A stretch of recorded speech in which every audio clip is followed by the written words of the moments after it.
की प्रत्येक नवरा बायकोमध्ये एक कॉन्व्हर्सेशन होणं का गरजेचं आहे, की आपण दोघांनी जर ठरवलं एकत्र येऊन संसार करायचा आहे, तर मग कुठल्या कुठल्या गोष्टी महत्त्वाच्या आहेत. बरं, EMIचं मी घेते, भाजीचं मी घेते, किराणाचं मी घेते, तू लाईटचं बघ, तू बाकीचं मेंटेनन्सचं बघ आणि घर खर्चाचं बघ. ज्या लहानपणी तू अशा वातावरणात वाढलेली आहेस जिथे खूप पटकन तुझ्यावर जबाबदारी आली. लहानपणीच तुला मोठं व्हावं लागतं, सगळ्या जबाबदाऱ्या घ्याव्या लागतात. तुझी यंग एनर्जी तू ऍक्टिव्हेट केलीस. मेल एनर्जी, मॅस्क्युलिन एनर्जी ती जर जास्त असेल तर तिचा पर्सनल लाईफमध्ये प्रॉब्लेम असतो. एक स्त्री जेव्हा वेगवेगळ्या फेजमधून जाते ना, तेव्हा मला असं नेहमीच वाटतं की तो एक स्कॅम आहे. मी एक्सप्लेन करते मला असं का वाटतं. तर जेव्हा ती तिच्या आईबाबांसोबत असते आणि तिला तिचं करिअर घडवायचं असतं, तेव्हा तिच्या आईबाबांना तिचं लग्न करून द्यायचं असतं आणि मग तिच्यासोबत होतो स्कॅम. जेव्हा तिचं लग्न झालेलं असतं आणि तेव्हाही ती स्वतःला काहीतरी सिद्ध करू पाहते, तेव्हा तुला बाळ कधी होणार, तू आई कधी होशील, हा एक दुसरा स्कॅम असतो. आणि अशातच ती त्या घरात, त्या संसारात इतकी गुंतून जाते की तिचं आयुष्यच एक स्कॅम होऊन जातं. आजच्या या पॉडकास्टमध्ये आपण विशेष करून महिलांच्या या वेगवेगळ्या टप्प्यांविषयी, त्यांच्या सायकोलॉजीविषयी जाणून घेणार आहोत. आणि याच निमित्तानं आपल्यासोबत प्रसिद्ध हिलर वनश्री पांडे आहे. वनश्री, खूप खूप स्वागत आहे. कॉंग्रॅच्युलेशन्स. तुझं खूप मनापासून कौतुक. मला खूप छान वाटलं तुला पैठणी डॉल तिथे How तू sweet. कान्सवरती रेड कार्पेटवरती तू मिरवत होती. मला खूप कौतुक आणि अभिमान वाटला आणि अशीच प्रगती होऊ दे तुझी. Thank you so much Vanashree. ह्यातला काही मोलाचा वाटा हा वनश्रीचा आहे, कारण वनश्री खूप छान गाईड करते आणि खूप छान तिच्या थेरपीज असतात, ज्यातल्या काही मी सुद्धा अटेंड केलेल्या आहे आणि त्यातनं खूप फायदा झालेला आहे. तुझ्या या एनर्जीज अशाच आम्हाला छान मिळू दे आणि आमचं गायडन्स मिळू दे. जसं तू म्हणालीस की गायडन्स घेतलास, तू हिलिंगला आली होतीस, खूप चेंज जाणवला. चेंज आपल्यात असतो अगं, पण काय असतं ना, आपण स्वतःला कमी लेखतो. खरं आहे. बायका स्पेशली, जे आता तू म्हणालीस इंट्रोडक्शनमध्ये की फेजेस असतात. लहान मुलगी जेव्हा असते तेव्हा आईबाबांचं ऐकतो, मग थोडंसं कॉलेजमध्ये गेल्यावर टीचर्स प्रोफेसर्सचं ऐकतो, त्याच्यानंतर मग फ्रेंड सर्कलमध्ये गेल्यावर फ्रेंड्सचं ऐकतो, लग्न झाल्यावर नवऱ्याचं ऐकतो, सासू सासऱ्यांचं, मग मुलं झाल्यावर मुलांचं ऐकतो, मग मुलं मोठी झाल्यावरती समाजाचं ऐकायला लागतो. समाजाचं लहानपणापासून ऐकतच असतो. मग सून आल्यावरती किंवा जावई आल्यावर त्यांचं ऐकतो, मग विहीणबाईंचं ऐकतो. सो सतत ऐकत असतो आपण. पण या फेजमध्ये ना कुठेतरी ती स्त्रीनं स्वतःला खूप कमी लेखते. म्हणजे तुम्ही दुसऱ्यांसाठी करा, ते करायलाच पाहिजे, पण ते करत असताना स्वतःला विसरून जाता. खरं आहे. तुम्ही कोणावर इतकंही प्रेम करू नका की तुम्ही स्वतःलाच त्याच्यामध्ये विसरून जाता किंवा तुमचं अस्तित्व त्याच्यामध्ये नाहीसं होतं. म्हणजे हे कुठेतरी ना मला असं वाटतं की फिल्मने खूप रोमॅन्टिक असं एक ना ॲम्बियन्स तयार करून यंगस्टर्समध्ये किंवा मुलामुलींमध्ये ना ते एक पेरलंय की रोमॅन्स असाच असतो, प्रेम असंच असतं. रिअलमध्ये असं नसतं प्रेम. रिअलमध्ये इट्स अ डेली वर्क की तुम्हाला ते काम करावं लागतं. जर दोघांना संसार, रिलेशन काहीही जर ते सक्सेसफुल करायचं असेल तर दोघांनाही एकत्र येऊन 50-50 करून 100 होतं. 40 आणि 50 करून 100 होत नाही कधीच. खरं आहे.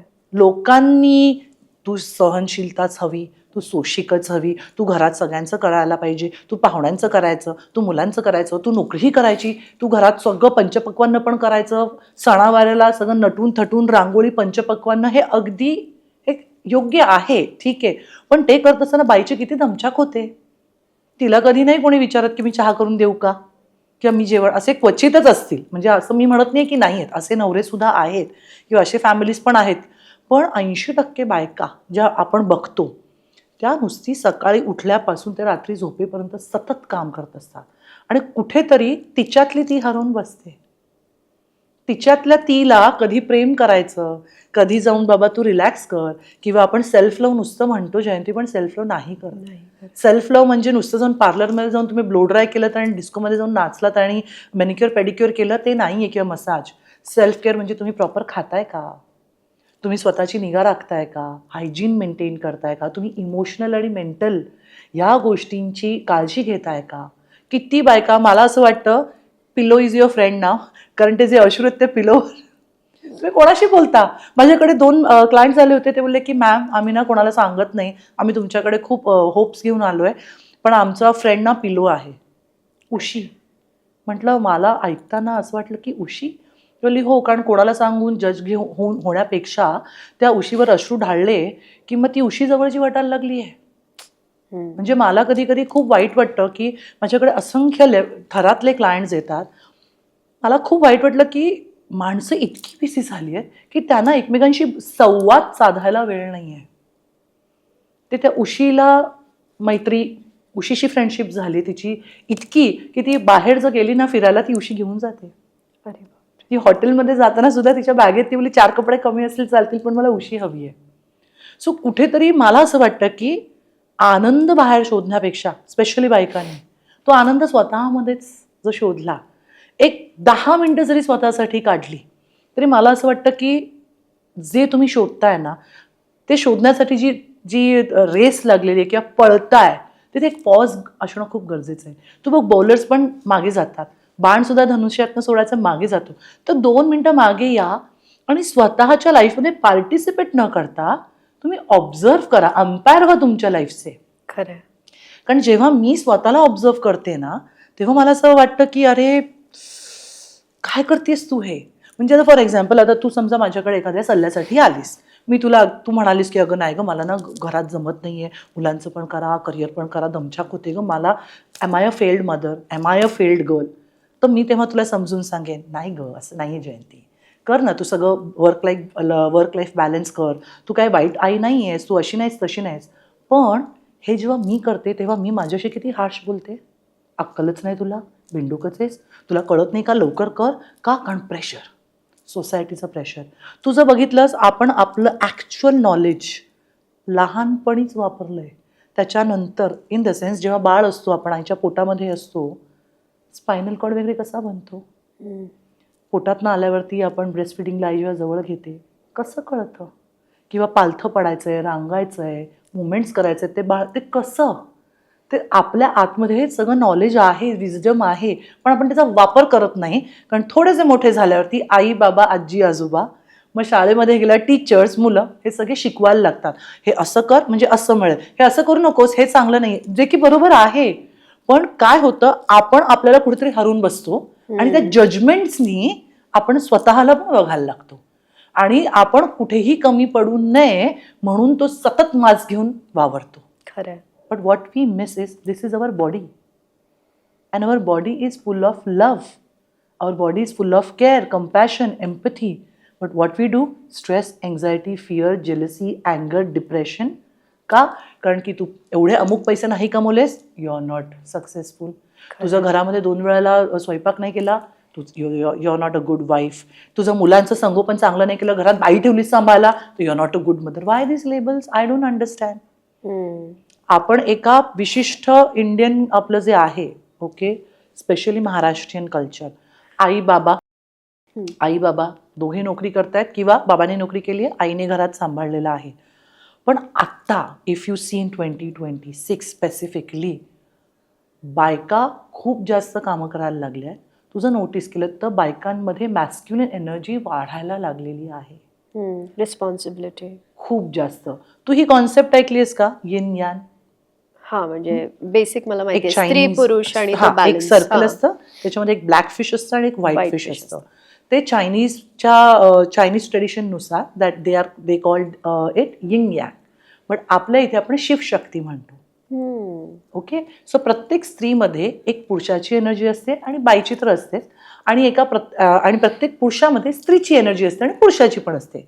So yin Yang speaks about that every good is also having something bad and every bad is also having something good. म्हणजे प्रत्येक चांगल्यात पण एक वाईट म्हणजे वाईट नाही, पण तो स्ट्रगल मधनं तुम्ही येता ना चांगलं, आणि ते परमनंट नाही. तू बघशील त्याच्या सर्कलमध्ये 2 फिश आहेत. करेक्ट. की नथिंग इज स्टॅग्नंट, तो फ्लो आहे. जर दुःख आलं ना तर ते चांगलं येणारच आहे. It's like a cycle. It's like a cycle. आणि चांगलं आणि वाईट हे येणारच आहे. That is life. Life is never good and bad किंवा लाईफ इज नेव्हर स्टॅग्नंट.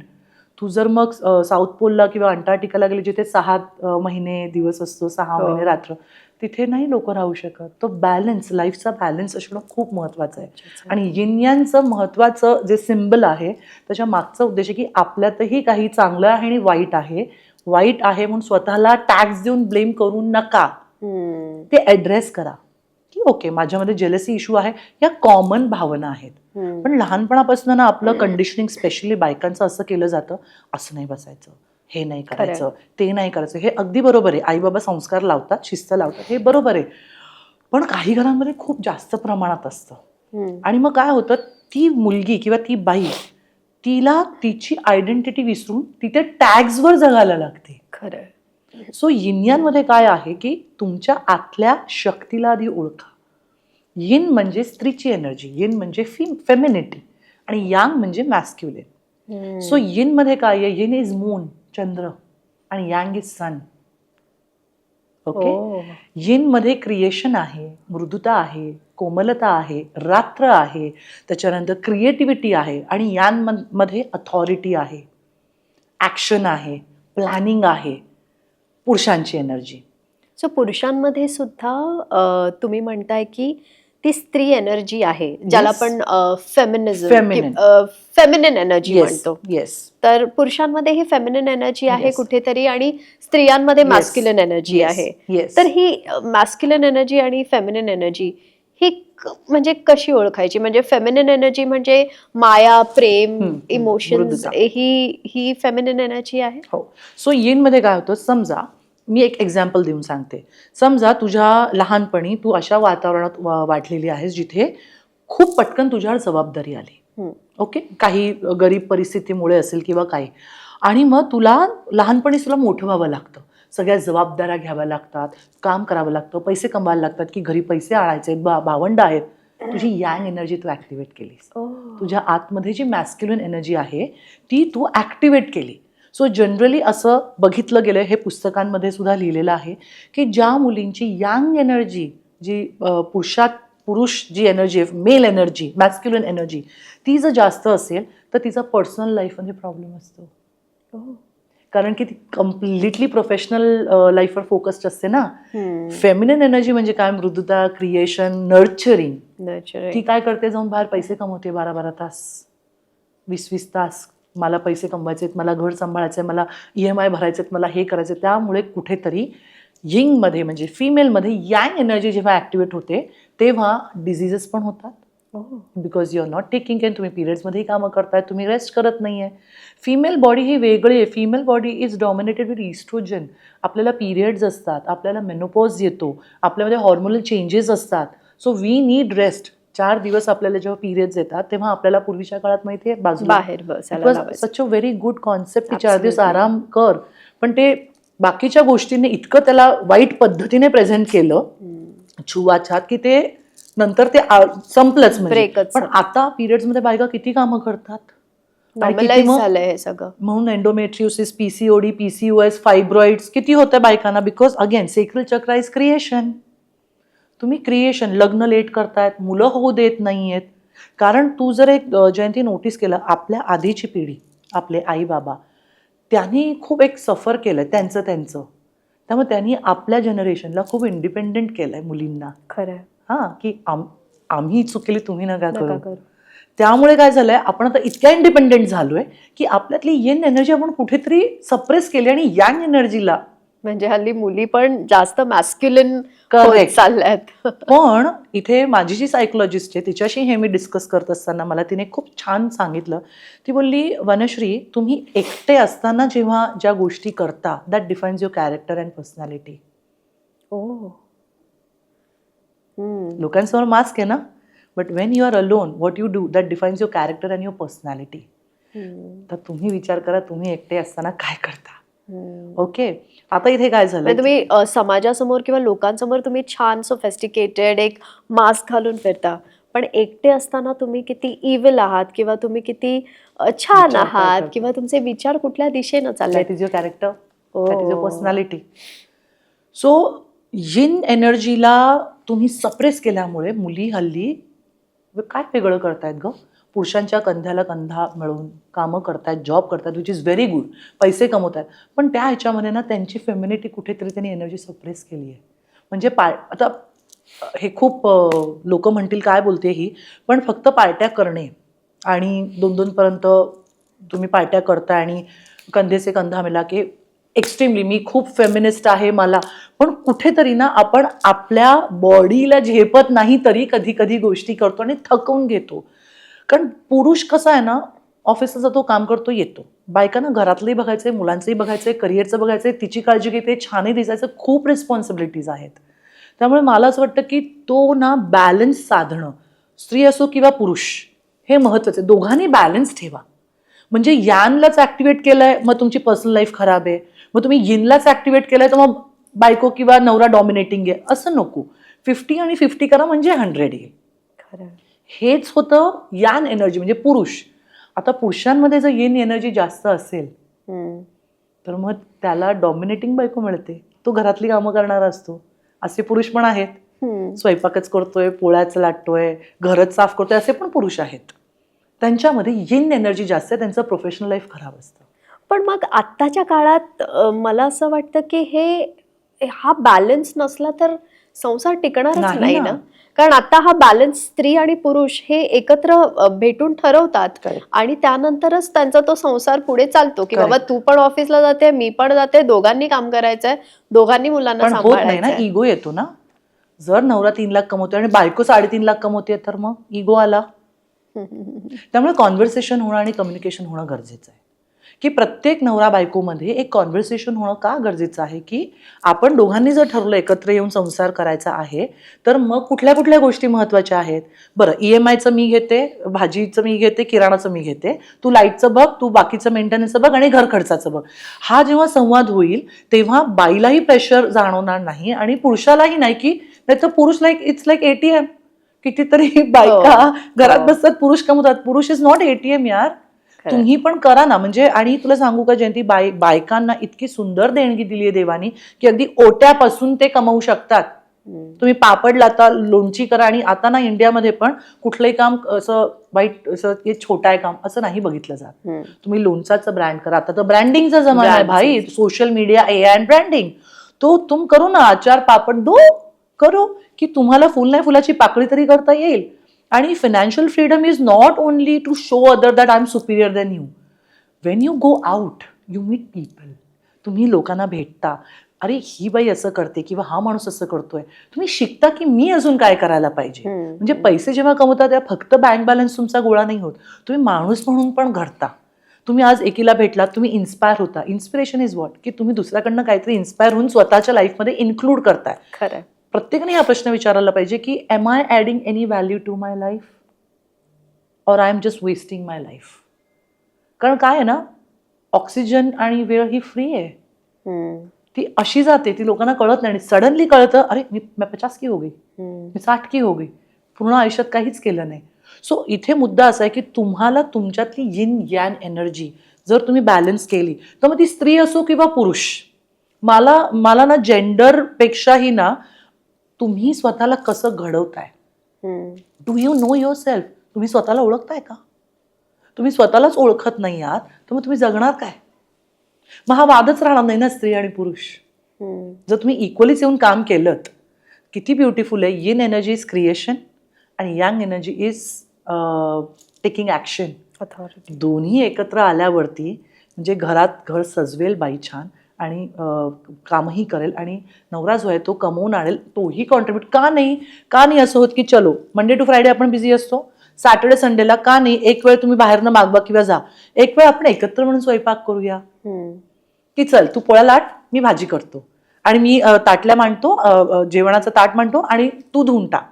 मग मुलांना तुम्ही काही, हे होत नाही कारण वेळ नाहीये, सगळेजण स्क्रोलिंगमध्ये बिझी आहेत. सो मला असं वाटतं की जेव्हा तुम्ही एकटे असता किंवा फॅमिली टाईम असतं तेव्हा तुम्ही या सगळ्या गोष्टींवर विचार केला पाहिजे. स्पेसिफिकली नवरा बायकोने बसून की माझ्यामध्ये हे फ्लॉज आहेत, मी कसे इम्प्रूव्ह करू.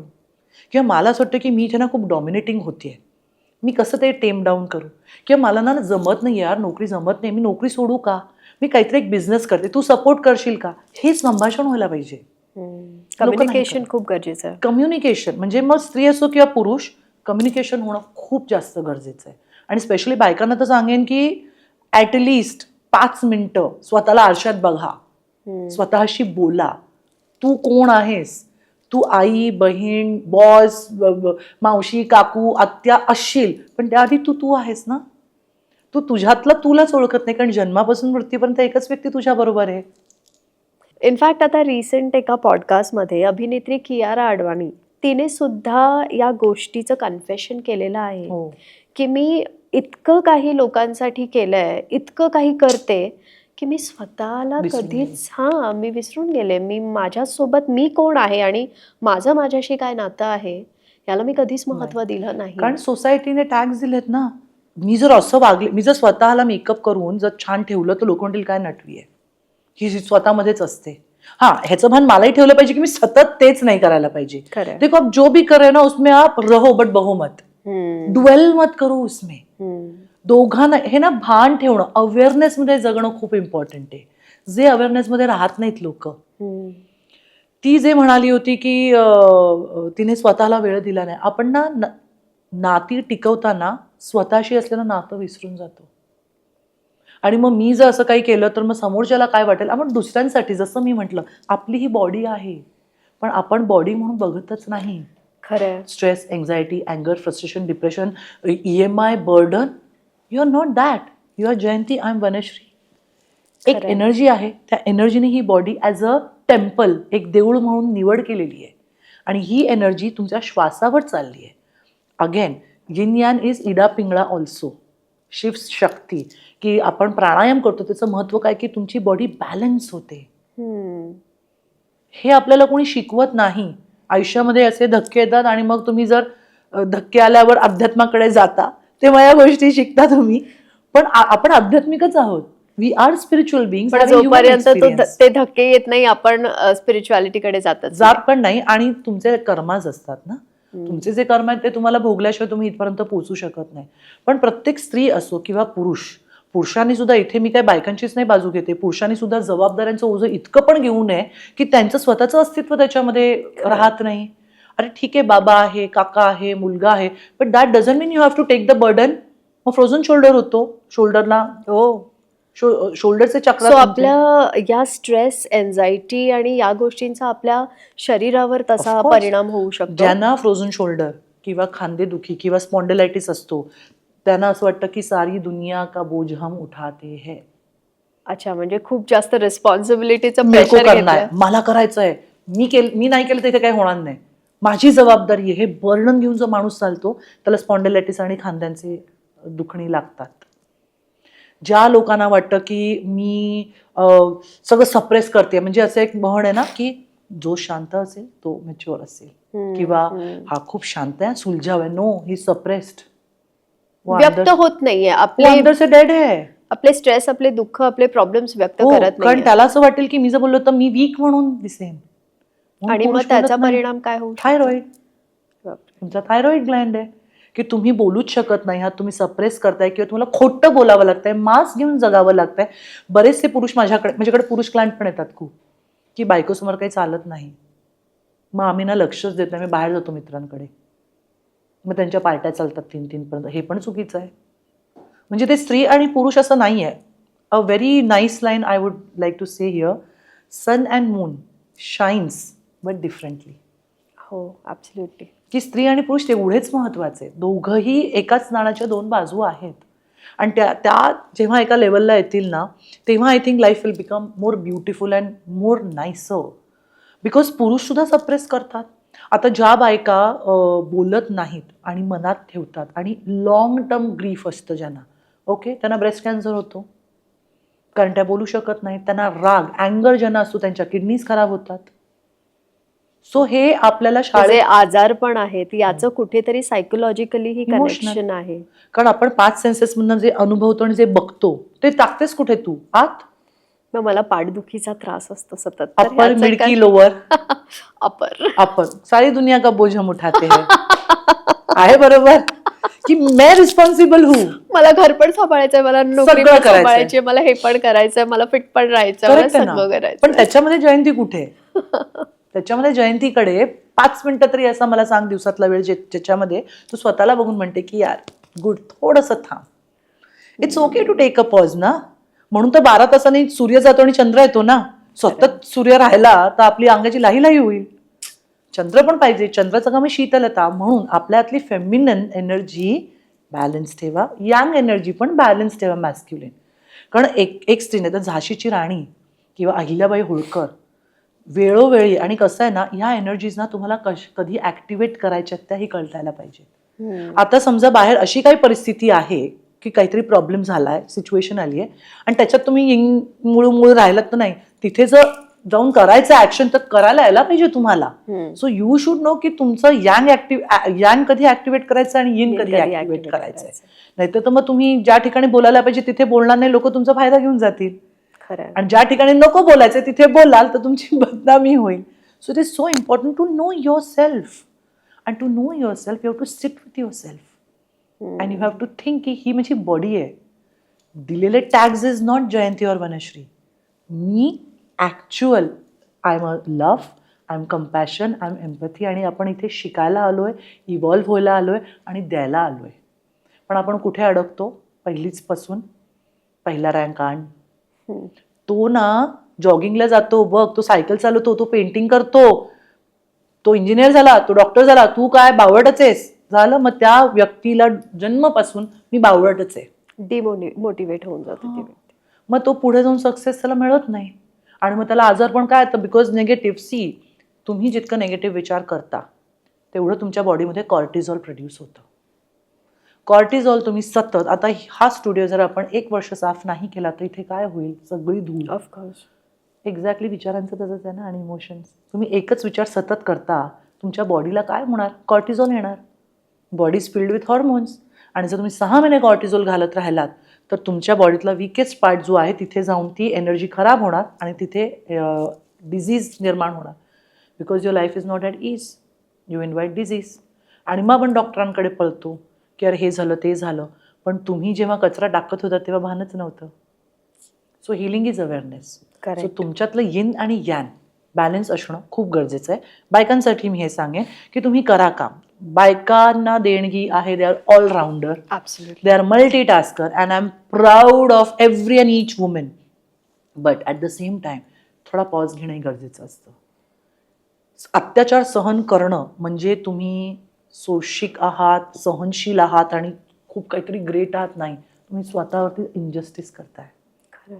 जिथे गरज असेल तिथे बोलणं गरजेचं आहे. जिथे तुम्हाला वाटलं ना की इनजस्टिस होतीये कुठल्याही याच्यामध्ये, फायनान्शियल असेल, मेंटल असेल, इमोशनल असेल, नवरा जर मारतोय, नवरा जर पैसे देत नाहीये, तर तिथे बोला. तिथे गप्प नका राहू. बोलण्याने आगाऊ नाही होणार आहे, पण तुमच्यासाठी कोण घेणार बाजू? स्वतःच. इवन पुरुषांना जर बायकांद्वारे डॉमिनेशन होत असेल तर बोला. बोलणं खूप गरजेचं आहे. पण वनश्री, बऱ्याचदा मी असं पाहिलंय, म्हणजे माझ्या फ्रेंड सर्कलमध्येही अशा एक दोघी आहेत की ज्या खूप शिकलेल्या आहेत, ज्या खूप छान आज त्यांचं एक करिअर आहे स्वतःचं, पण घरात शांतता नाहीये किंवा घरात सतत ते नेगेटिव्ह वातावरण आहे, भांडणं होतात. आणि ते सगळं असूनही पुन्हा भांडणं झाल्यानंतरही किंवा तिला खूप खाली म्हणजे मी कसं म्हणू की तिला खूप नेगेटिव्ह कमेंट्स दिले जातात, तिला प्रोत्साहन दिलं जात नाही, किंवा ती जे करते त्यालाही खूप वाईट म्हटलं जातं, हिणवलं जातं. आणि त्यानंतरही ती त्यांच्यासोबत राहते. हा मला खरंच प्रश्न पडतो की इतक्या नेगेटिव्ह वातावरणात तू कशी राहतेस? त्यावर तिचं असं उत्तर असतं की नाही, आता झालं, आता माझं लग्न झालं तर समाजाला मी काय उत्तर देणार? मग माझ्या आईबाबांना त्यांनी विचारलं, अरे तुमची मुलगी परत आली. म्हणजे इतकं विचारांचा तो एक डोंगर घेऊन ती फिरते. आणि फक्त समाज काय म्हणणार आणि माझ्या आईबाबांना कोणी काय बोलायला नको म्हणून ती आज हे सगळं सहन करते. तर केसेस होतात ना, बघ ना, सुसाईड केसेस आणि अजूनही डावरी आत्ता केसेस किती झालेल्या आहेत. मुळातच मला असं वाटतं की आईबाबांनी मुलीला ही शिकवण दिली पाहिजे की तू सर्वात आधी स्वतःवर प्रेम कर, स्वतःच्या आवडीनिवडी जप. ओके, आपण 2026 मध्ये आहोत, 1860 नाही. जिथे 7च्या आत घरात का होतं? कारण वातावरण तसं होतं. आता 7च्या आत घरात शक्य नाही आहे, कारण जे मल्टीनॅशनल कंपनीज आहेत त्यांचं नाईट शिफ्टच 7 आणि 8ला सुरू होते. त्यामुळे मला असं वाटतं काळाप्रमाणे आपले विचारही बदलणं गरजेचं आहे. पहिली गोष्ट, ठीक आहे, लग्न होऊन मुलगी जाते, मुलीला नाव बदलून, आडनाव बदलून सासरच्यांचं सगळं करावं लागतं. सासरच्यांनी त्या साईडनी सुद्धा हे भान ठेवणं गरजेचं आहे की एक मुलगी आपल्याकडे तिचं सगळी आयडेंटिटी विसरून येते. अगेन मी म्हटलं ना, बॅलन्स. हे बॅलन्स नसेल ना तर प्रॉब्लेम होतो. काय होतं, समाज नावं ठेवतो. तुम्ही चांगले वागलात तरीही, वाईट वागलात तरीही, तुम्ही एखाद्याला सोशल सर्व्हिस केली तरीही, आणि तुम्ही पैसे खाल्लेत तरीही. तर पहिला प्रश्न हा विचारायचा की मी समाजासाठी जगते की मी स्वतःसाठी जगते. मी जयंती आहे, मी वनश्री आहे, की मी सोसायटीने नाव घालून दिलेली एक ऍक्ट्रेस आहे आणि एक हीलर आहे. हे क्लासिफिकेशन किंवा ह्याची क्लॅरिटी जोपर्यंत तुम्हाला येणार नाही ना, तुम्ही समाज काय म्हणतो त्याच्यावरती स्वतःचं आयुष्य खराब करणार आणि वाया घालवणार. खरंय. आणि मला असं वाटतं की पालकांनी आपल्या मुलीला ना लहानपणापासूनच ते प्रॉमिस द्यायला पाहिजे करेक्ट. की तू आमची आहेस आणि तू Yes. आयुष्यभर आमची राहशील. आणि आमचे दरवाजे तू लग्न झालं तरी बंद नाही आहेत. एक्झॅक्टली. आणि मुळातच मला असं वाटतं की 2026 मध्ये असताना मुलींना तुम्ही इतकं एज्युकेशन द्या, पण त्याचबरोबर तिची येन एनर्जी म्हणजे तिची फेमिनिटी घालू देऊ नका. कारण त्या बायका पुळशी व्हायला लागलेत. खरं मैं करूंगी, मुझे ये करना, ये ठीक आहे करो, पण त्याच्यात तुझं फेमिनिटी गेली ना यार, तुझी ब्युटी गेली ना, तुझं नर्चरिंगचा भाग गेला ना. रेस्पॉन्सिबिलिटीच्या हो ना. ओझ्यामध्ये एकूणच. त्यामुळे मग मुलं नको आहेत हल्ली, लेट मॅरेजेस आहेत किंवा दे डोंट वॉन्ट किड्स. काय ते double income and no kids असा फंडा आलेला आहे. ठीक आहे, मला कशावरही आक्षेप नाहीये. प्रत्येकाची सिच्युएशन, कार्मिक स्टोरी, सोल जर्नी हे खूप वेगळं आहे. मी खूप वेगळ्या अँगलने बघते. पण मला एवढंच म्हणायचं की ज्या गोष्टी करून तुम्हाला त्रास होत असेल त्या गोष्टी करू नका. मग त्याच्यामध्ये समाज काय म्हणतो, समाज नाही आहेत घरात. जेव्हा ती बाई उशीवरती झोपते ना रडून, तेव्हा समाज नाही आहेत जयंती. त्या मुलीला EMI भरायचे असतात. समाजाला काय बोलायला, ही अशी आहे ती तशी आहे. बिलं कोण भरणार, EMI कोण भरणार, खर्च कोण करणार, आजारी पडल्यावरती हॉस्पिटलमध्ये पहिलं डिपॉझिट टाकल्याशिवाय तुम्हाला आत रूममध्ये जाता येत नाही, डॉक्टर हात सुद्धा लावत नाही. मग तुम्ही म्हणता पैशाच्या मागे धावते. का नाही धावणार? तुम्ही येणार बिल द्यायला. आता मी सांगितलं मला 3 महिन्याचं तुम्ही रेंट द्या, कुणी येणार नाही. हा समाज. आणि ही कोण आहेत समाजातली माणसं, मुळात कोण आहेत मला कळत नाही. आणि ती तुम्ही चांगला असतानाही बोलणार आहेत ना, वाईट असतानाही बोलणार आहेत. मग तुम्हाला काय आवडतंय, तुम्ही कुठल्याही चुकीच्या मार्गाने चुकीची कामं करत नाहीत, तुम्ही कोणाला फसवत नाही आहात, दुखवत नाही आहात, तुम्ही कुठल्याही अल्कोहोल किंवा कुठल्याही ॲडिक्शनमध्ये नाही आहात, त्या व्यतिरिक्त सगळ्या ज्या गोष्टी करतात ते यू कॅन डू इट. ज्यांनी स्वतःला आरशात बघताना लाज वाटणार नाही, आईबाबांचं नाव खराब होणार नाही, ह्या गोष्टी जर तुम्ही पाळून जर त्या व्यतिरिक्त काही करत असाल तर समाज काय म्हणाल ह्यापेक्षा तुम्ही काय उत्तर देताय? खरं. आणि मला असं वाटतं सोसायटीचं इतकं प्रेशर झालेलं आहे ना, प्रत्येक स्त्रीच्या बाबतीत असं होत असावं की जेव्हा ती स्वतःला सेल्फ पॅम्पर करायला जाते किंवा सेल्फ केअर, सेल्फ लव्ह जे काय आपण म्हणतो, तेव्हा तिलाच एक गिल्ट सुरुवातीला येतं की बापरे, मी एवढं स्वतःसाठी करायला पाहिजे का, मी स्वतःवर एवढा खर्च केला पाहिजे का. सो हे शिकवलंच नाहीये ना लहानपणापासून. लहानपणाचं एक कंडिशनिंग. मी इथे कोणालाही असं उद्देशून बोलत नाहीये, पण मुलांना असतं अरे तू स्ट्रॉंग आहेस, मर्द को डर नहीं होता. खरं. आणि मुलींना तू खूप असं सहन करा, तू साधी राहा, लोकांसमोर जास्त बोलायचं नाही, सहन कर, काय बोललं लक्ष देऊ नको, एक्सप्रेस करायचं नाही, मग लोक काय म्हणतील सासरी जाऊन ही अशी कशी. हेच कंडिशनिंग दिलंय ना. दोघांच्या बाबतीत ते होतं. सो आणि असं नाहीये इथे पुरुष सुद्धा, अगं मी असे नवरे येतात माझ्याकडे की पुरुष बायकोंना आणि सासूला कंटाळत कर, सासूचं खूप इंटरफिअरन्स लागणार, असे सुद्धा माझ्याकडे फ्रस्ट्रेशन मध्ये येतात. मग NLP मधनं त्यांना खूप साऱ्या गोष्टी करून त्यांना बाहेर काढते. कारण माझ्याकडे आता 2-3 क्लायंट्स असे आहेत की ते बायकोला एवढे वैतागलेले आहेत, आता त्यांना खूप उशिरा बाळ झालंय आणि बायकोने नोकरीच सोडली आहे आणि 6-6 कामवाल्या बायका ठेवलेल्या आहेत. स्टँडर्ड ऑफ लिव्हिंग एवढं वाढवून ठेवलंय आपण. आणि मला असं वाटतं स्त्री असो व पुरुष आत्ताच्या पिढीत तर प्रत्येकाचे एकच मोटिव्ह आहे, पैसे कमवणं. हो कमवा, पण त्याच्या मागे वेडे नका होऊ की तुम्ही आजारी पडून ते सगळे कमवलेले पैसे हॉस्पिटलच्या बिलात घालताय. ऍब्सोल्युटली. त्याच्यापेक्षा मला असं वाटतं लिमिटेड कमवा आणि स्वतःच्या तब्येतीवर खर्च करा, लक्ष द्या, चांगला आहार घ्या. ठीक आहे, मोमोज, पिझ्झा, बर्गर महिन्यातनं एकदा 2दा ठीक आहे, रोज नाही ना. त्यांनी तुमची इम्युनिटी खराब होते. तुम्ही 12-12 तास स्क्रीनवर बसता, तुमचे डोळे खराब होत आहेत. सो ह्या गोष्टीचं कुठेतरी भान ठेवलं पाहिजे. म्हणून सांगलं ना, ही यिन यान एनर्जी आहे, ही बॅलन्स असणं गरजेचं आहे. म्हणजे प्रत्येक यानने म्हणजे पुरुषाने आपल्यातली यिन एनर्जी ऍक्टिव्हेट करणं गरजेचं आहे. कशा पद्धतीनं? बायकोला घरामध्ये मदत करा. जर बायकोने मशीनला कपडे लावले तर घडी घाला. आता तर बायका असतातच, पण जेव्हा कोविड सारखी सिच्युएशन येते किंवा बायका सुट्टीवर जातात, स्पेशली मे महिना, तर हे माझं काम नाही, हे बायकोच करेल, हा माइंडसेट नका ठेवू. द्या ना तिला पण मदत. तिला पण कधीतरी वाटतं ना, एखादा मसाज द्या, लोक म्हणतील काही बडबडते, असं कोण नवरा करतो, पण का नाही करायचं? खरंय. जर बायको करू शकते, मग तुमच्यातला तुम्ही येन केलात ना, तर तुमची पर्सनल लाईफ पण फॅमिली लाईफ चांगली व्हायला लागेल. की हा ना पुरुष बाहेर पण जातो, पण महिन्यातनं एकदा तर करू शकतो ना, मी रोज नाही म्हणते. आणि कधी कधी बायकांनी सुद्धा ज्या जॉब नाही करत, की एखादा मी एक छोटासा छोटेखानी बिझनेस करू का, किंवा नाही करायची नोकरी, मुलं आहेत, काही जबाबदाऱ्या असतात, नाही करू शकत, सासू सासरे आजारी असतात, तर मग ॲटलिस्ट नवरा जर पैसे देतोय त्याचं छान सेव्हिंग प्लॅनिंग कुठेतरी कॉन्ट्रीब्यूट करू शकतो. करेक्ट. ट्युशन घेऊ शकता तुम्ही. अगदीच काही तुम्हाला पैसे कमायला घराच्या बाहेरच पडायला पाहिजे असा काही नियम नाही आहे. तुम्ही ट्युशन्स पण घेऊ शकता आता, आणि ऑनलाईनमुळे everything is possible. Absolutely. So तुम्ही एकमेकांना समजून येईन आणि यान जेव्हा बॅलन्स कराल ना, तेव्हा मी असं नाही म्हणते की प्रॉब्लेम्स येणार नाहीत नवरा बायकोंमध्ये, पण प्रॉब्लेम आले ना तर त्याचं सोल्युशन पटकन मिळेल. Because there is understanding. Otherwise only both are standing and fighting. Where is understanding? So yin yang ह्याच्यासाठी महत्वाचं आहे. आणि मला तर असं वाटतं की प्रत्येक स्त्रीने स्वतःसाठी जगायला पाहिजे, पण सेल्फिश आणि सेल्फलेस ह्याच्यामध्ये फरक आहे. Self love. सेल्फ लव्ह करणं, मी माझी तब्येतीची काळजी घेते, रोज मी 1 तास जिम करते, योगा वॉक करते, असं तसं करते, that is self love. Selfish love कुठे होईल? जेव्हा मला माहिती आहे की माझ्या या कृत्यामुळे तुला त्रास होतोय तरी मी करतेय. दॅट इज सेल्फलेस नाही, दॅट इज सेल्फिश. सो मी जर नटतेय किंवा मला जर मसाज करायला आवडते किंवा चांगलं खायला आवडतंय, that is my self care, self love. पण तुला त्रास होतोय त्या गोष्टीचा आणि तरी मी करतेय, दॅट इज सेल्फिश. तर हे कळणं खूप गरजेचं आहे. पण मग कधीतरी सेल्फिश होणंही गरजेचं आहे ना? सेल्फिश तुम्ही होऊ शकता, पण not at the cost of your, तुला त्रास होतोय तर मग सेल्फिश नाही. हां, आता जर समजा नवऱ्याने खूपच तुला छळलंच आहे आणि मग तुला तरी सुद्धा त्या गोष्टी तो करू देत नाही आणि तुला एक दिवस जाऊन करायचं, तर दॅट यू कॅन अंडरस्टँड. पण जर जेन्युइनली नवरा चांगला असेल किंवा बायको चांगली असेल आणि तरी सुद्धा त्याला दुःख होतंय आणि तुम्ही करताय, तर ते सेल्फिश आहे. सो बेसिकली मला असं वाटतं, जसं वनश्री तू म्हणालीस तसं, की दोघांमध्ये संवाद असणं खूप गरजेचं आहे. Yes.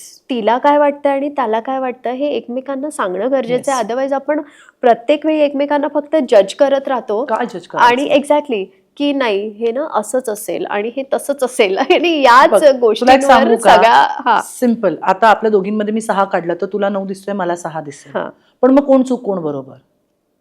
Maturity is what you know. जेव्हा जयंती तू इथे येशील आणि म्हणशील ओ यार वनेश्वरीला 6 दिसतोय, यू आर राईट. मी तिथे येते आणि म्हणते ओ जयंती तू म्हणतेस 9, यू आर राईट.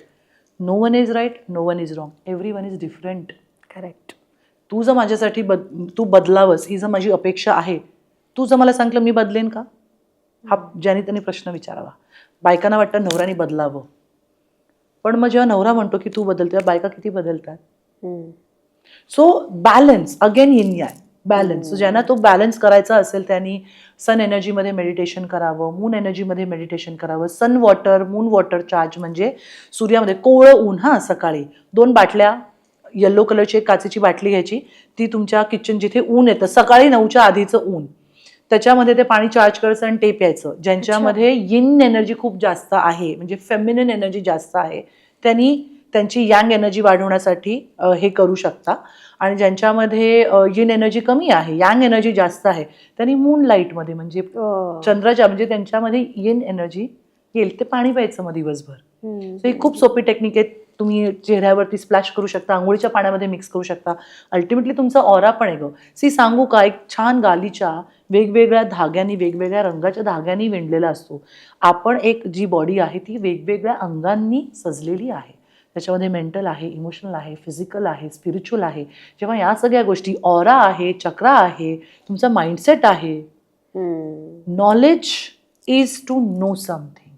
तुम्ही एखाद्या गोष्टीचं नॉलेज घेऊ शकता, पण wisdom is to implement. Knowing that tomato is a fruit but you can not use in the fruit salad. Correct. That is your wisdom. तुम्ही इथे पॉडकास्ट म्हणून काय ऐकताय, सगळेच ऐकतायत, इट्स ओके, पण तुम्ही काय आचरणात आणताय ते महत्वाचं आहे. विजडम. आणि हे विजडम प्रत्येकाला आहे. प्रत्येकजण त्याचा वापर करत नाही, because you are too talkative, you are too sensitive, you are too jealous, you are too money minded. Tax काढून टाका ना, टॅक्स काढून टाका आणि रेड फ्लॅग्स ओळखायला शिका, की ही व्यक्ती माझा फायदा घेते तर इथे मला आवाज उठवला पाहिजे. कसे ओळखायचे रेड फ्लॅग्स? मला वाटतं बऱ्याच बायकांचा हा एक प्रॉब्लेम असेल, नॉट बायकांचाच फक्त, पुरुषांचा सुद्धा, की रेड फ्लॅग्स ओळखायचे कसं. सी आता समजा एक फॉर एक्झाम्पल माझ्याकडे एक कपल येतं, ऑलमोस्ट दोघांचं एक 10-15 वर्षापासून लग्न झालेलं आहे आणि आता खूप भांडण व्हायला लागले, डिवोर्सपर्यंत केस आहे. सो आम्ही जेव्हा रिव्हर्स मागे गेलो पास्टमध्ये, तेव्हा तिने सांगितलं की हा ना माझी खोटं बोलायचा. That was her first red flag. पण आपण काय म्हणतो, जाऊ दे, मी अजून एक चान्स. तिला माहित होतं. हां, कारण की आपण फिल्मने खूप प्रभावित असतो ना, की मैं अपने प्यार से इसको बदलूंगी, मी माझ्या प्रेमाने ह्याला बदलेन, मी अजून एक चान्स. विश्वास असतो, आंधळे झालेलो असतो. आंधळे. कारण की तेव्हा डोपामाइन रिलीज होतो. Dopamine gives you that kick. जेव्हा तुम्ही ड्रग्स करतात तेव्हा तो जे किक मिळतो ना, ते dopamine naturally that is honeymoon phase ना. तेव्हा सगळे. पण जेव्हा ते मास्क पडतात आणि रियालिटी येते आणि रेग्युलर लाईफमध्ये जाता, तेव्हा खरे चेहरे कळतात. पण तेव्हा तुम्ही गुंतलेले असतात, मुलं असतात, खूप साऱ्या गोष्टी असतात. आणि बायका स्पेशली जर फायनान्शियली स्ट्रॉंग नसतील, त्यांना माहेरून सपोर्ट नसेल, तर ते तिथेच अडकून राहतात. माझ्याकडे बायका येतात, नवऱ्यांना शिव्या घालतात आणि मग म्हणतात हा असाच आहे, हा तसाच आहे. म्हटलं तुम्ही का राहता, काय करू, जाऊ, कुठे जाऊ मी, आईबाबा घेणार नाही, भावाला सगळं दिलेलं आहे, मला घरच नाही आहे, मला खूप वाईट वाटतं, तुम्ही का नाही फायनान्शियल इंडिपेंडेंट राहत. पण जरी एकटी राहिली तर मग समाज काय म्हणेल, आयदर नवऱ्याने टाकले किंवा ही नवऱ्याला सोडून दिले, म्हणजे इसका कॅरेक्टर में कुछ गडबड आहे. Y always women. पुरुषांच्या बाबतीत पण होतं हे, पण पुरुषांना असं कोणीही विचारत नाही. पण ते सुद्धा त्रासात आहेत. माझ्याकडे 2-3 क्लायंट आहेत, त्यांनी संन्यास घेतलाय. स्टेन पुणे, त्यांनी संन्यास घेतलाय. कारण एक माझ्याकडे अशी केस होती की ते लग्न होऊन US ला गेले आणि बायकोला काही जमलं नाही. त्यांनी खूप तमाशे केले, खूप डिवोर्स झाला आणि तिच्या आईचा खूप इंटरफिअरन्स होता. तर त्या नवऱ्याला एवढा मेंटल ट्रॉमा झाला की तो डिप्रेशनच्या गोळ्या घ्यायला लागल्या आणि मग काही कालांतराने डिवोर्स झाला आणि आता ही जो ओशो संन्यासी, म्हणजे त्यांनी संन्यासच घेतलाय. So it is not women और men. I think both are equal. कारण सफरिंग पेन दोनों को सेम ही है ना, सिर्फ एक्सप्रेस कैसे करते हो. त्यामुळे मला असं वाटतं की प्रत्येक स्त्रीने किंवा प्रत्येक पुरुषाने जर रिलेशनशिपमध्ये किंवा लग्नामध्ये जर रिपिटेटिव्ह पॅटर्न्स दिसत असतील, रिपिटेटिव्ह खोटं बोलणे, फसवणे किंवा प्रॉमिसेस देऊन त्या न करणे, कमिटमेंट्स न पाळणे, तर तिथे तुम्ही रेड फ्लॅग्स आहेत ते इग्नोर करू नका. इन्स्टा आणि फिल्म्सना इन्स्पायर होऊ नका, कारण तिथे जे दिसतं ते खोटं जग आहे. खरंय, बॉलिवूडने तर आपल्याला तो एक माइंडसेट देऊन टाकलेला आहे की प्रेमात पडल्यावर पलट बोललात की पलटणार. सिमरन नाही होत रिअल लाईफ मध्ये. बाई नाही आली तर वाट लागते तिकडे, तो नाही पलट सकती है. उसको बहुत सारे काम आहे. क्योंकि सकाळचा नाश्ता, बायकांचं डोकं बघ ना, सकाळचा नाश्ता झाल्यावर दुपारी जेवणाचं काय, जेवणाचं झाल्यावर संध्याकाळी 4 वाजता चहाबरोबर काहीतरी स्नॅक पाहिजे, मग परत रात्री काय, मग सकाळी मुलांचा डबा सतत सुरू असतं. कुठे ठहराव आहे. सो तुम्हाला जर हे रेड फ्लॅग दिसले तर तुम्ही त्याच्यावर बोला. नसेल तुम्हाला बोलायचं वाटतं, भांडण होतात कधी कधी, नवरे नाही ऐकत, बायका सुद्धा नाही ऐकत. आता बायका सुद्धा तेवढ्याच तोडीस-तोड उत्तरं द्यायला लागली आहेत. मग तुम्ही सायकॅट्रिस्टकडे जा, सायकोलॉजिस्टकडे जा, कपल थेरपी घ्या, हिलर्सकडे जा. का? कारण की no one is right, no one is wrong, everyone is different. दोघांचा पर्स्पेक्टिव्ह, पॉईंट ऑफ व्ह्यू ऐका, समजून घ्या आणि त्या उपरही तुम्हाला होत नाहीये तर मग तुम्हाला काय पुढची स्टेप घ्यायची ती घ्या. पण ह्या सगळ्यांमध्ये एक टॉक्सिक ट्रॉमा बॉन्ड तयार असतो. ट्रॉमा बॉन्ड म्हणजे तुमचं जे बॉन्ड असतं ते जर टॉक्सिक जरी असलं तरी तुम्ही त्याच्यामध्ये अडकून राहता, कारण तुमच्या नर्वस सिस्टमला त्याची सवय झालेली असते. हे स्पेशली आपण लास्ट एपिसोडमध्येही बोललो होतो नार्सिसिझमला घेऊन, की नार्सिसिझममध्ये बोललो होतो NPD पर्सनॅलिटी. जर तुमचा नवरा किंवा बायको टॉक्सिक असेल तरी तुम्ही त्याला सोडत नाही, कारण तुम्हाला ट्रॉमा बॉन्डमध्ये तुम्ही असता. तर तुम्ही रेड फ्लॅग सुद्धा इग्नोर करता. आणि तेवढी हिंमत पाहिजे बायकांना सुद्धा आणि पुरुषांना सुद्धा सेपरेट व्हावं. कारण परत सेपरेट जरी राहिलं तरी एकटं कसं राहणार हा प्रश्न असतोच की. एकटं कसं राहणार, समाजाला काय उत्तर देणार, सगळं एक्झॅक्टली, की मुलांसाठी कॉम्प्रोमाइज करता. मग अशा वेळेला असे पण केसेस आहेत माझ्याकडे की आता नवरा बायको म्हणून राहतायत पण त्यांच्यामध्ये काही नवरा बायकोचा संबंध नाही आणि मुलांसाठी राहताय. हो, असे बरेच केसेस वाढत चाललेत आता, केसेस आहेत जिथे समाजाच्या भीतीने त्यांना डिवोर्स घ्यायचा नाहीये, पण मग काय करायचं तर एकत्र राहायचं, पण अजिबात कुठलंही रिलेशनशिप नाहीये नसणार, कारण आपल्याला त्रास नका करून घेऊ स्वतःला. ते ऍक्सेप्ट करा. जे काही असेल, तुमचं लग्न बेस्ट असेल, तुमचं लग्न वर्क नाही करत आहे, जे काही इश्यू असेल, जे काही असेल ते ऍक्सेप्ट करा, एक्नॉलेज करा, त्याच्यावर योग्य ती ऍक्शन घ्या, मगच तुम्हाला आन्सर्स मिळणार आहेत. आणि हे सगळं करत असताना अवेअरनेसमध्ये. स्वतःलाही दुखवू नका आणि समोरच्यालाही दुखवू नका. पण वनश्री, आता मगाशी तू पुरुषांमधले रेड फ्लॅग्स बोलली, आपल्या स्त्रियांमध्ये काय रेड फ्लॅग्स असू शकतात जे पुरुषांनी ओळखणं गरजेचं आहे कुठल्याही रिलेशनशिप मध्ये शिरण्याआधी? असे काही रेड फ्लॅग्स आहेत आहेत ना. का? सेल्फ ऑब्सेस बायका सुद्धा असतात की मी म्हणजे ग्रेट. सगळ्यात आधी म्हणजे लोक बोलताना आरशात बघून सतत जे बोलतात, किंवा मी म्हणेन ती पूर्व दिशा, बायका सुद्धा डॉमिनेट करतात. की बायकांना गोड गोड बोलून नवऱ्याकडनं मला हे हवंय, मला ते हवंय, ऐका ना आपण वेगळं राहूया ना. बायकांना पण हे थोडं ठेवलं पाहिजे ध्यान, की आणि हे सासूने पण लक्षात ठेवलं पाहिजे. See again it's a team work. Any family, तुम्ही फॅमिली चालवत आहात, it's a team work, efforts of every one. तिला जर सासू नको असेल, आजकालच्या मुलींना नको असते सासू, ओके, पण तिचा मुलगा आहे ना यार सासूचा, तो एकुलता एक, ती कसं सोडेल? आता माझी मुलगी जेव्हा जाईल तेव्हा मला वाटतं यार माझी मुलगी आहे ती पहिली. तर येणाऱ्या मुलीने सुद्धा एक हे ठेवा भान की सासू, पण सासूने सुद्धा ते भान ठेवलं पाहिजे की एक सून येते आणि सासू आणि सुनेमध्ये एक चांगला संवाद व्हायला पाहिजे, म्हणजे नवऱ्याचं सँडविच नाही होणार. करेक्ट. संवाद, everything comes down under communication आणि संवाद. आणि तुमचे गार्ड्स तुम्ही टाका. तुम्ही या ना, त्या 9ला पण या आणि 6ला पण या की, तुम्ही दोघांची बाजू समजून घ्या ना आणि मग ते कॉन्व्हर्सेशन करा. पण मग इथे नवऱ्याला आपण वेगळं घर घेऊया ना, मग तो मुलगा जातो ना टेन्शनमध्ये. हो बघा ना, तुम्ही आता ती नोकरी घ्या ना, तुम्ही फॉरेनला चला ना. गोड गोड बोलून बायका, त्या रेड फ्लॅग्स असे ओळखायचे असतात की तुम्हाला गोड गोड बोलून ते किंवा घरात कामं करत नाहीत. आता माझ्याकडे क्लायंट आहे, त्याची बायको काहीच काम करत नाही, नेटफ्लिक्सवर असते दिवसभर, नोकरी सोडून बसली, 6 बायका आहेत. ती तुला मुलं होतं ना, आता तू काम कर. मी नाही करणार, ती नेटफ्लिक्सवरती असते, ती काही नाही करत, जॉब सोडून बसली, काय करशील? असे जे रेड फ्लॅग्स आहेत, घरात बायका काम करत नाही. माझ्या मते ना अतिरेक कोणीच करू नये, ना पुरुषांनी ना बायकांनी. पुरुषांनी बायकांची बाजू समजावी, बायकांनी पुरुषांची बाजू समजावी. आणि जेव्हा नवरा बायको असतात तेव्हा सासू सासऱ्यांनी, दोन्हीकडच्या दोघांच्या आईबाबांनी त्या मुलांची पण बाजू समजावी, कारण आपण वेगळ्या काळात आहोत आता. त्यांचे पॉईंट ऑफ व्ह्यू आपल्याला मॅच होतील असं नाहीये. दॅट डझंट मीन की ते रॉंग आहेत, ते त्यांच्या पॉईंट ऑफ व्ह्यूने येत आहेत, आपण आपल्या पॉईंट ऑफ व्ह्यूने येतोय. तर जेव्हा सगळे बसून आपण एक कॉन्व्हर्सेशन हेल्दी होतं, तेव्हा मग हे प्रॉब्लेम होत नाहीत. आणि जर टॉक्सिक असेल रिलेशनशिप, मग ते सुद्धा त्रास होतो हे जेव्हा एकत्र बसून बोललं जातं, त्याच्यात काहीही लाज न बाळगता की मला ह्याच्याकडनं हे प्रॉब्लेम आहेत, मला हिच्याकडनं हे प्रॉब्लेम आहेत, ते सॉल्व्ह होत असतील तर चांगली गोष्ट, नाही तर पुढे काय करायचं ते दोघी फॅमिली मिळून तेवढ्या मॅच्युरिटीने सॉल्व्ह करू शकतात. पण मग नाही आम्ही मुलीकडचे, नाही नाही आम्ही मुलाकडचे, नाही नाही दबून राहूया का? खरं. मुलगा असो किंवा मुलगी, तुमचं जर मुलगा मुलगी खुश नाहीये त्या मॅरेजमध्ये, तर मग पुढची स्टेप तुम्हाला काय? काउन्सिलिंग आहे. आणि मी तर म्हणते वाचवा, 99% तुम्ही वाचवण्याचाच प्रयत्न करते ॲज अ लाईफ कोच, की तुम्ही नका टोकाचा निर्णय घेऊ, कारण खूप इमोशनली मेमरीज असतात, फिजिकल मेंटल इमोशनल मेमरीज असतात, त्रास होतो. बरं, मला एकच प्रश्न असतो, म्हटलं की ह्या रिलेशनशिपमधनं बाहेर पडून परत मुलगी किंवा मुलगाच, मग इथेच काम करा.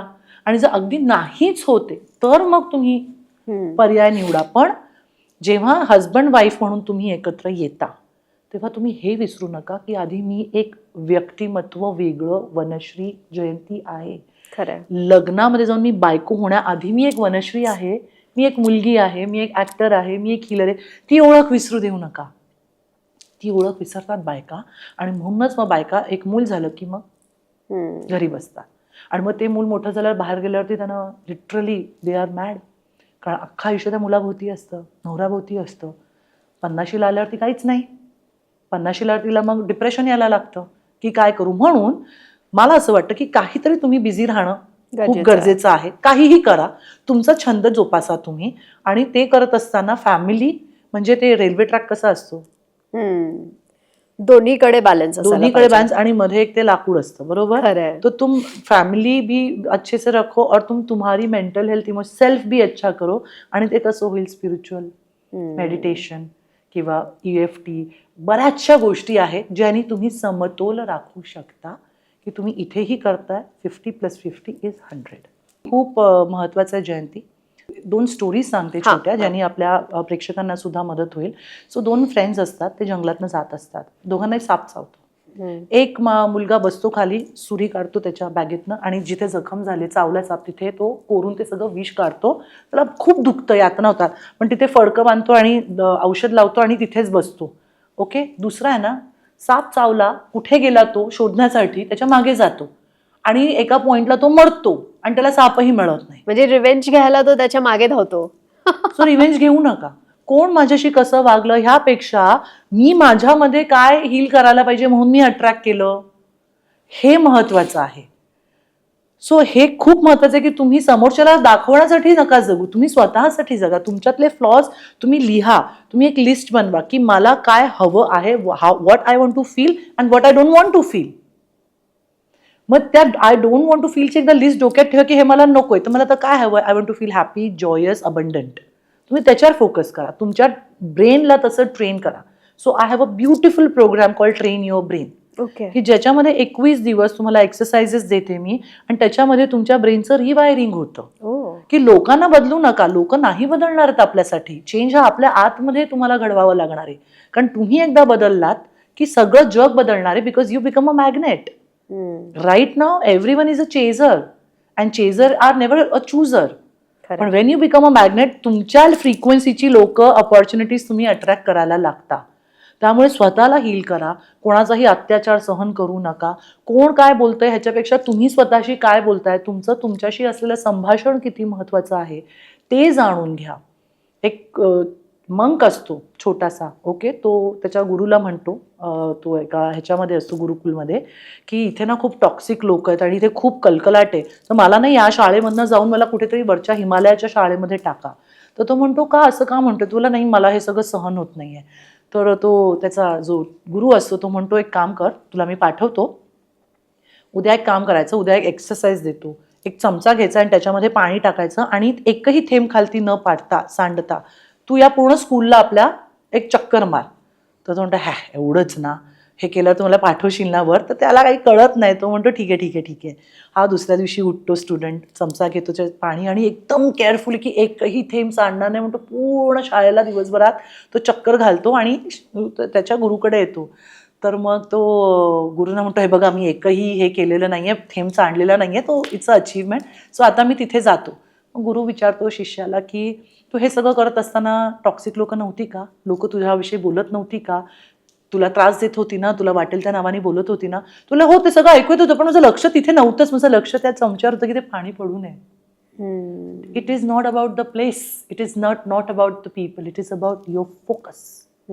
तुमचा फोकस तुम्ही असलं पाहिजे, सेल्फिश न होता, सेल्फ लव्ह मोडनी, की मी तर ग्रो करतेच आहे, पण माझ्याबरोबर मी बाकीच्यांना सुद्धा ग्रो करण्यासाठी मदत करतेय. आपण इथे देण्यासाठी आलेलो आहोत, पण फायदा जो कोणी घेत असेल तर थांबावं. So you have to be अवेअरनेसमध्ये असायला पाहिजे, इंटेलिजंट असायला पाहिजे, बुद्धू नाही की समोरचा फायदा घेतोय. कुठे थांबायचं, कुणाला किती द्यायचं, हे विजडम तुमच्या आतमध्ये. नुसतं पॉडकास्ट ऐकून तुम्हाला येणार नाही, ते आचरणात आणावं लागेल. कुठे कधी थांबायचं हे प्रत्येकाला कळलं पाहिजे. देणाऱ्यांनी देत जावं, पण घेणाऱ्यांनी घेत जावं.